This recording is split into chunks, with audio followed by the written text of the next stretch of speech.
Singer Sidhu Moosewala murder case का पूरी तरह से पर्दाफाश करने से अब पुलिस महज चंद ही कदम दूर है, क्योंकि पुलिस को जो नए सबूत हाथ लगे हैं उससे उम्मीद है कि मर्डर केस में हथियारों की गुत्थी जल्द ही अब सुलझ जाएगी।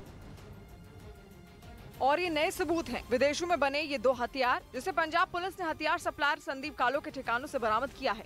इन 2 पिस्तौल में से एक अमेरिकन मेड है और दूसरी जर्मन मेड, यानी कि अलग अलग जगह से इन बंदूकों को मंगाया गया था और बड़े तौर पर हथियार को इकट्ठा करने की साजिश थी और उसको सप्लाई करने की साजिश थी। पंजाब पुलिस की ऐसी थ्योरी है और पंजाब पुलिस का ये दावा है कि उनकी जो तफ्तीश है और जो ये बरामदगी है बेहद पुख्ता है। पुलिस ने संदीप कालो के ठिकाने से 28 कारतूस भी बरामद किए हैं, जो किसी तीसरे हथियार के बताए जा रहे हैं। इसलिए पुलिस को शक है कि हथियारों का ये ट्रेल और भी लंबा हो सकता है। जब इसका हमने उसकी हवेली में सर्च की तो वहाँ हमें 2 वेपन और कुछ राउंड्स बरामद हुए, और जो ये वेपन है एक कोल्ट है और एक जो लुगर है। पुलिस का ये दावा है कि ये हथियार संदीप कालो को गैंगस्टर जग्गू भगवानपुरिया ने दिए थे, जिसे मूसेवाला हत्याकांड के बाद संदीप ने अपने घर के पास एक गड्ढे में छुपा कर रखा था। और हथियारों के इस ट्रेल की जांच में ये पता लगा है कि जग्गू भगवानपुरिया और संदीप कालो के बीच रंजीत नाम का एक आदमी भी था, जिसके जरिए गैंगस्टर जग्गू भगवानपुरिया ने यह हथियार संदीप कालो तक पहुंचाए थे।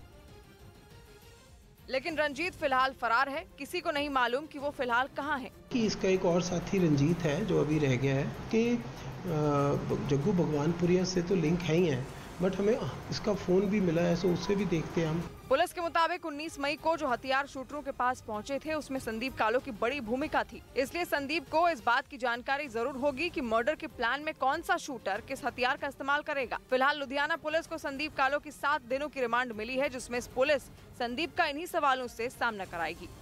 मॉनसून सत्र पर सभी दलों की बैठक होगी। जल्द शुरू होने वाले संसद के मॉनसून सत्र के लिए रविवार को सभी दलों की एक बैठक होगी, जिसमें प्रधानमंत्री मोदी भी शामिल रहेंगे। गुजरात पुलिस का ट्विटर अकाउंट हैक कर लिया गया, हालांकि पुलिस की तकनीकी टीम ने इसे तुरंत ठीक कर दिया। केंद्र और दिल्ली सरकार के बीच जारी अधिकारों की जंग के मामले पर सुप्रीम कोर्ट जल्द सुनवाई के लिए तैयार हो गई। लॉरेंस बिश्नोई और जग्गू भगवानपुरिया से पूछताछ के बाद मूसेवाला हत्याकांड से जुड़े कई और चेहरे बेनकाब हो सकते हैं। वहीं पुलिस सूत्रों का दावा है कि जेल में बंद मूसेवाला मर्डर के आरोपियों की बम्बीहा गैंग के गुर्गे हत्या करने की कोशिश में है, और यह दावा इसलिए किया गया क्योंकि 3 दिन पहले यानी 9 जुलाई को पंजाब की लुधियाना जेल में मूसेवाला हत्याकांड में आरोपी सतबीर पर जानलेवा हमला किया गया था। और जांच एजेंसियों का दावा है कि सतबीर पर हमला बम्बीहा गैंग के गुर्गों ने ही किया था। वही बम्बीहा गैंग जिसने मूसेवाला की हत्या का बदला लेने के लिए लॉरेंस बिश्नोई की हत्या करने की धमकी दी थी। बताया गया कि सतबीर पर हमला उस वक्त किया गया जब वो जेल के अंदर सो रहा था। उसी दौरान 5 लोगों ने उस पर धावा बोल दिया, जिसमें वो बुरी तरह घायल हो गया था।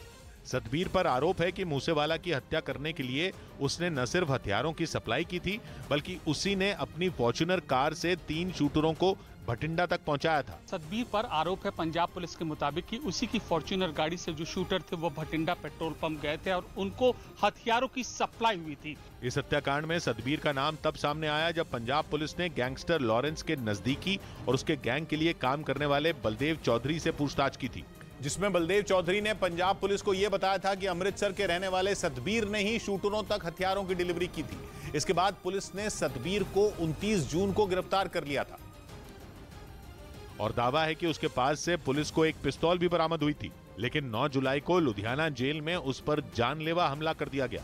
इस बीच न्यूज 18 की टीम भारत पाकिस्तान सीमा के पास मौजूद सतबीर के गांव तलवंडी राय दादू पहुंची। जेल में हमला होने के बाद न्यूज 18 इंडिया पहला चैनल है जो सतबीर के घर आया है। अमृतसर जिले में अजनाला तहसील के अंतर्गत ये उसका घर है सतबीर का। सतबीर के घर वालों से बातचीत के बाद ये पता चला कि वो सालों से घोड़ों की खरीद फरोख्त का कारोबार करता आ रहा है। 10-12 साल से हम ये स्टड फार्म का काम कर रहे हैं। स्टड फार्म का जो काम है वो सतबीर ही करता है। उसके घर वालों ने ये भी बताया कि संदीप कालो सतबीर का अच्छा दोस्त है और वो भी इसी कारोबार से जुड़ा हुआ था, और इसी वजह से संदीप कालो का उनके घर भी आना जाना था। संदीप कालो पंजाब के गुरदासपुर जिले का रहने वाला है और उसका गांव भी भारत पाकिस्तान बॉर्डर से महज 12 किलोमीटर की दूरी पर है।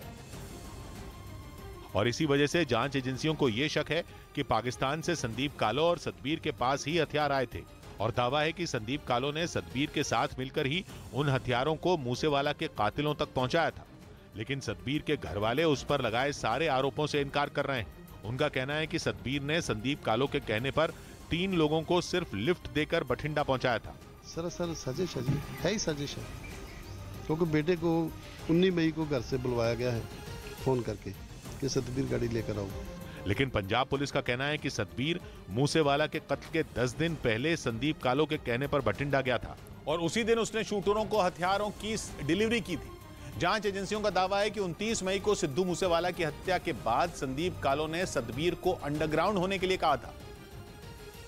और पुलिस के सूत्र ये भी बताते हैं कि संदीप कालो ने उसे लॉरेंस बिश्नोई गैंग के दुश्मन गिरोह खासतौर पर बंबिहा गैंग से बचने के लिए कहा था। दावा तो ये तक किया जा रहा है कि संदीप कालो ने सतबीर को बंबिहा गैंग से बचने के लिए एक पिस्तौल भी दी थी। ये शक है कि जो मूसावाले को हथियार सप्लाई किए हैं ना, वो सतबीर की गाड़ी में गए हैं, लेकिन ऐसा कुछ नहीं है। पुलिस के सूत्रों का दावा है कि सतबीर से पहले बंबिहा गैंग के गुर्गों ने संदीप केकड़ा से भी जेल में मारपीट की थी, जिसे मूसेवाला की रेकी करने के आरोप में गिरफ्तार किया गया है। और अमेरिका के लॉस एंजलिस से हैरान करने वाली घटना सामने आई है। यहाँ पर मॉल के बाहर एक महिला अपनी कार खड़ी करके जैसे ही मॉल के अंदर गई, एक बदमाश उसकी कार उड़ा ले गया। लेकिन पुलिस के सामने कार से बड़ी चुनौती उस बच्चे की सुरक्षा की थी, जिस बच्चे को महिला अपनी कार में ही छोड़कर मॉल में गई थी और बदमाश उस बच्चे के साथ ही कार ले उड़ा था।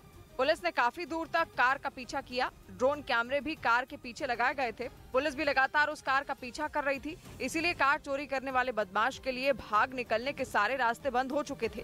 काफी दूर तक कार भगाने के बाद बदमाश ने एक जगह कार रोक दी और हाथ ऊपर करके कार से बाहर निकल आया। इसके बाद कुछ पुलिसकर्मी फौरन उस कार के पास पहुंचे और फिर कार का उसका दरवाजा खोलकर एक पुलिसकर्मी अंदर बैठी बच्ची को बाहर निकाल लाया। इसके थोड़ी ही देर बाद बच्चे की मां भी वहां पर पहुंची और फिर पुलिस वालों ने उस महिला को बच्चा सौंप दिया। मुंद्रा पोर्ट से 70 किलो ड्रग्स पकड़े गए। पंजाब पुलिस की सूचना के बाद गुजरात एटीएस ने मुंद्रा बंदरगाह से 70 किलो ड्रग्स बरामद कर लिए। हिमाचल प्रदेश में बीजेपी अध्यक्ष रहे पूर्व विधायक खीमीराम शर्मा दिल्ली में एक कार्यक्रम के दौरान कांग्रेस में शामिल हो गए। कांग्रेस पार्टी को आगे ले जाना है। पाकिस्तान में ईद के मौके पर रिपोर्टिंग कर रही एक पत्रकार का एक लड़के को थप्पड़ मारने का वीडियो सोशल मीडिया पर वायरल हो गया। यूक्रेन के उत्तर पूर्व में रूसी सेना के निशाने पर आए शहरों को बचाने के लिए जेलेंस्की की सेना ने अपनी पूरी ताकत झोंक दी। वहां खार्किव के कई इलाकों में रूस की फौज और यूक्रेन के जवानों में भीषण जंग छिड़ी है। क्योंकि पुतिन के जवानों के ताबड़तोड़ हमलों के बाद भी यूक्रेन के सैनिक आसानी से हार मानने के लिए तैयार नहीं है। उन्होंने खार्किव के कई इलाकों में मोर्चा संभाल रखा है। रूस की सेना के किसी भी हमले का यूक्रेन के सैनिक जोरदार जवाब दे रहे हैं। यूक्रेन ने दावा किया कि उनके सैनिकों के पलटवार से पुतिन की फौज को कई इलाकों में मात खानी पड़ी है। खार्किव के कई अहम शहरों को रूसी सेना के कब्जे में जाने से बचाने के लिए यूक्रेन की सेना पश्चिमी देशों से मिले आधुनिक हथियारों का भी जमकर इस्तेमाल कर रही है। वहां के इजियम शहर में यूक्रेन की सेना की एक ऐसी ही पोस्ट नजर आई जहां बेहद घातक हथियारों के साथ जेलेंस्की के सैनिक कमान संभाले दिखाई दिए और उन्होंने दावा किया कि शहर पर रूसी सेना के कई हमलों को आसानी से नाकाम कर दिया गया। यूक्रेन की सेना ने रूस के कई टैंकों और जवानों को भी ढेर करने का दावा किया, जिसके लिए उन्होंने एंटी टैंक गाइडेड मिसाइलों का इस्तेमाल किया। इन मिसाइलों की मदद से उन्होंने रूसी सेना के कई टैंकों को मार गिराया। Ворожий танк, і тому як чекаємо ще, хай їдуть.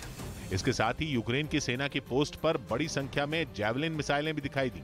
अमेरिका से मिली जैवलिन मिसाइलें टैंकों के लिए बेहद घातक होती हैं। इनकी मार से टैंकों के परखचे तक उड़ जाते हैं। जंग की शुरुआत से ही यूक्रेन की सेना ने जैवलिन मिसाइलों का इस्तेमाल करके रूसी सेना की नाक में दम कर दिया है। कहा तो यहां तक जाता है कि यूक्रेन के साथ जंग में जैवलिन मिसाइल ने रूस की सबसे ताकतवर समझी जाने वाली टैंक ब्रिगेड की पोल खोलकर रख दी है और खार्किव के अहम इलाकों को बचाने में भी ये मिसाइल यूक्रेन की सेना के लिए बेहद मददगार साबित हो रही है।